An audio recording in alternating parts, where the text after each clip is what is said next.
Vous êtes-vous déjà demandé pourquoi certaines personnes n'ont pas d'amis? Eh bien, imaginez ceci. Un jour, on a interrogé un homme à ce sujet. Il a répondu d'une manière très intéressante. Il a déclaré « L'amitié est comme un diamant. Elle est rare, chère et souvent contrefaite. » Mais que voulait-il dire par là? Réfléchissons ensemble. Imaginez que l'amitié soit comme un trésor précieux, comme un diamant. N'aimeriez-vous pas avoir un vrai diamant? Bien sûr.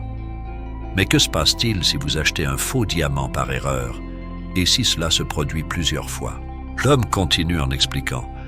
Si vous faites une erreur une fois, puis une deuxième et une troisième, un jour vous direz que les vrais diamants n'existent nulle part, qu'ils sont tous des faux. C'est comme s'il nous posait une question importante. Avons-nous renoncé à trouver de véritables amitiés simplement parce que nous avons été déçus à plusieurs reprises? Arrêtons-nous de croire en la bonté des gens simplement parce que nous rencontrons des contrefaçons? C'est une matière à réflexion, n'est-ce pas? Alors peut-être devrions-nous regarder de plus près, chercher attentivement et espérer.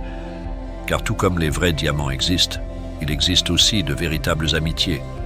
Et quand nous en trouvons un, c'est comme trouver un trésor qui mérite d'être gardé pour toujours. Qu'en penses-tu? Il y avait une très belle histoire, mais aussi un peu triste, que tout le monde devrait connaître. Il s'agissait d'un pommier dans la forêt et d'un garçon qui était son ami. Le garçon visitait le pommier tous les jours.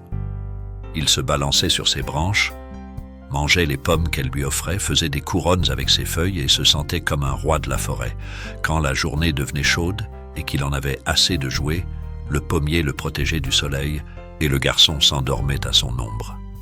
C'était une amitié belle et spéciale. Le garçon croyait aux amitiés sincères, sans rien attendre en retour.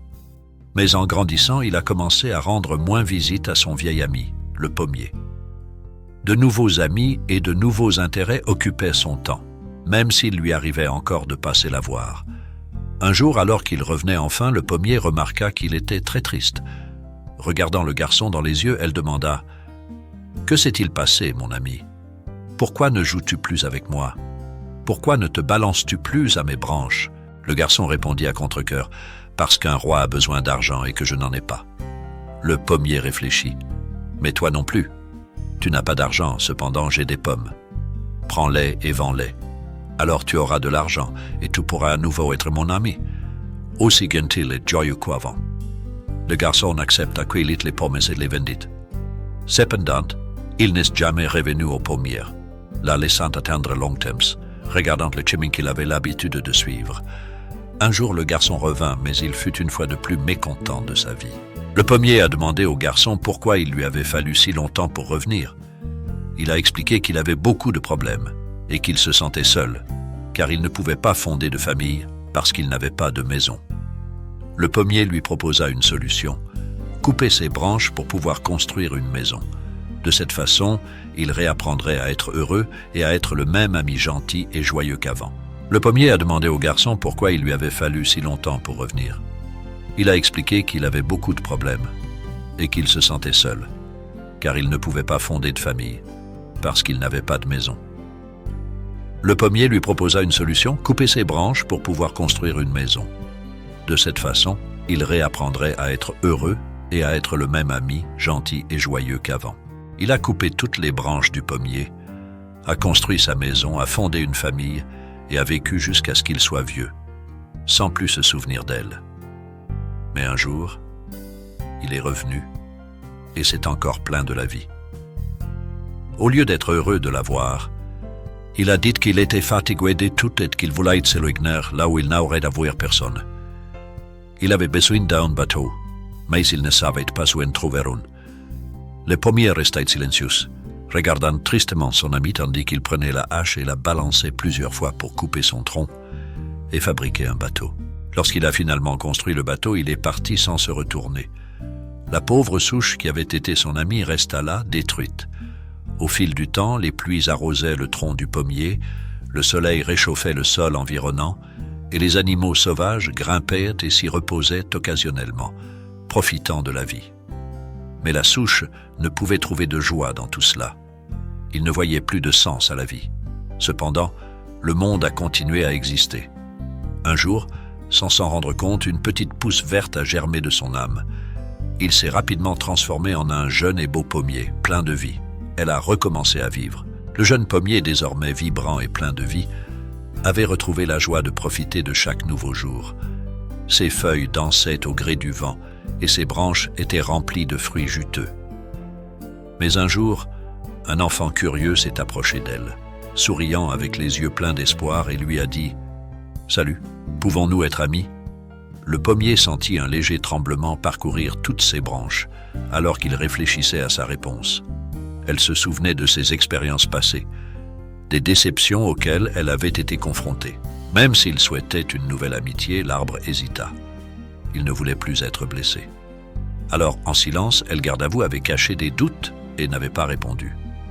Après tout, elle ne pouvait plus croire aux véritables amitiés, même si son cœur avait soif de compagnie et d'affection.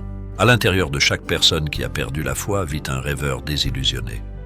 Peut-être qu'un jour il était aussi quelqu'un d'important pour quelqu'un d'autre, comme un arbre amical. Dans The Vampire Diaries, Damon Salvatore réfléchit. Le plus dur est d'oublier ceux qui ne nous ont apporté que de la douleur. Cependant, une objection s'élève. Le plus dur, c'est d'oublier ses amis. Parfois, lorsque nous rencontrons quelqu'un sans amis, nous ne devrions pas le juger rapidement. Cela ne veut pas toujours dire que c'est une mauvaise personne. Peut-être avez-vous vécu des déceptions ou été déçu par ceux en qui vous aviez confiance. Tout comme tout le monde traverse des moments difficiles, chacun peut aussi avoir besoin d'un peu de compréhension et de soutien. Peut-être que cette personne était autrefois comme un arbre amical pour beaucoup, mais a fini par perdre confiance en une amitié véritable et sincère.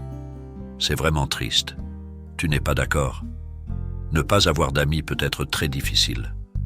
Cela suggère que cette personne a vécu de nombreuses expériences qui lui ont fait perdre confiance dans les autres.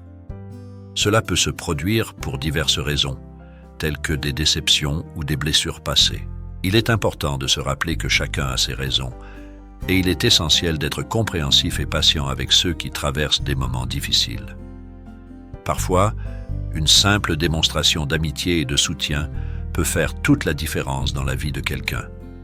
Ainsi, le pommier resta là, regardant silencieusement son ancien ami partir son chemin, emportant avec lui ses chagrins et ses déceptions. L'arbre, désormais seul, réfléchissait aux paroles et aux expériences partagées. Elle comprenait la douleur de celui qui avait perdu confiance en l'amitié, mais elle gardait aussi l'espoir qu'un jour, il puisse redécouvrir la beauté et la sincérité des vrais liens.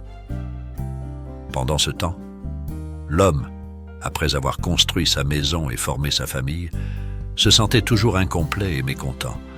Sa recherche incessante de quelque chose qu'il dépasse le ramène au pommier millénaire, à la recherche de réponses à ses préoccupations intérieures. Cependant, lorsqu'il a rencontré l'arbre solitaire, il a réalisé le vide dans son cœur et le besoin de renouer avec ceux qui l'avaient autrefois accueilli avec amour et gentillesse. Face à ces retrouvailles, une question résonne dans votre esprit. Est-il possible de trouver le vrai bonheur sans cultiver des liens d'amitié et de compassion? La réponse à votre recherche incessante pourrait être le récit dans des relations authentiques et dans le partage de moments simples mais significatifs avec les autres. C'est une invitation à réfléchir sur la valeur des amitiés et l'impact qu'elles ont sur nos vies. Car après tout, même face à l'adversité et à la déception, c'est dans les relations humaines que l'on trouve le vrai sens de l'existence. Et peut-être qu'en ouvrant notre cœur à la possibilité de nouveaux liens, nous pourrons découvrir la vraie joie qui réside dans la connexion avec les autres. Qu'en penses-tu? Laissez vos impressions dans les commentaires.